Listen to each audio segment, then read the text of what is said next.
নমস্কাৰ দৰ্শকসকল, অমূল্যবাণীলৈ আপোনালোক সকলোকে স্বাগতম জনাইছোঁ। আজিৰ ভিডিঅ'টোৰ বিষয় হৈছে মঙ্গলবাৰৰ পৰা আৰম্ভ কৰি 3 দিনত কৰিব পৰা এটা ইচ্ছা পূৰণৰ বিশেষ উপায় আজি আপোনালোকক জনাবলৈ লৈছোঁ। উপায়টো মঙ্গলবাৰৰ পৰা আৰম্ভ কৰি 3 দিন একেৰাহে কৰিব লাগিব, মানে মঙ্গল, বুধ, বৃহস্পতিবাৰে কৰিব লাগিব। উপায়টো যদি ৰাতিপুৱা কৰে তেনেহ'লে 3 দিন ৰাতিপুৱাতেই কৰিব, আৰু যদিহে ৰাতি কৰে, গধূলি কৰে, তেনেহ'লে সেই একেটা সময়তেই 3 দিন কৰিব। উপায়টো কৰিবৰ বাবে এখন কাঁহৰ থালি লাগিব, যিখন পূজাত ব্যৱহাৰ কৰা হ'ব লাগিব বা আগতে কিনি থোৱা নতুন হ'লেও হ'ব। আৰু লাগিব এঘটি পানী আৰু চামেলিৰ তেল। চামেলি তেল বা জেচমিন অইল যিকোনো দোকানতেই কিনিবলৈ পাব।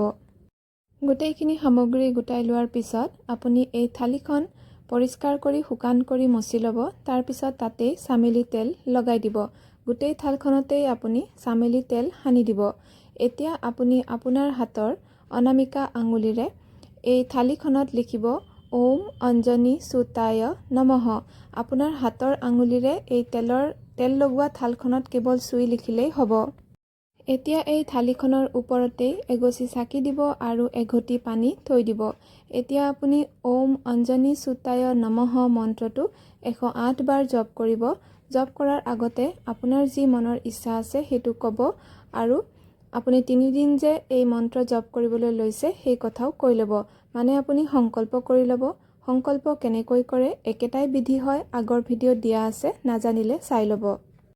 3 দিন একেগছি চাকিয়েই জ্বলাব যদি মাটিৰ হয়, আৰু শেষৰ দিনা বা তাৰ পিছৰ দিনা গছৰ গুৰিত থৈ দিব বা কোনো ভাল জেগাত থৈ দিব। আৰু যদিহে আপুনি পিতলৰ চাকি লয় তেনেহ'লে সেই চাকিগছ পুনৰ ব্যৱহাৰ কৰিব পাৰিব অন্য কিবা কাৰণত।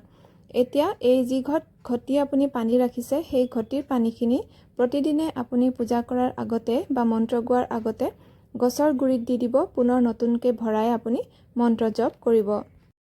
3 দিন আপুনি মন্ত্ৰ জপ কৰিব। এনেকৈ আপোনাৰ মনৰ ইচ্ছা শীঘ্ৰেই পূৰণ হ'ব। কিছুমানৰ 3 দিনৰ ভিতৰতেই পূৰ্ণ হয়, আৰু যদিহে আপোনাক সময় লাগে তেনেহ'লে আপুনি লেট গ' কৰি দিব।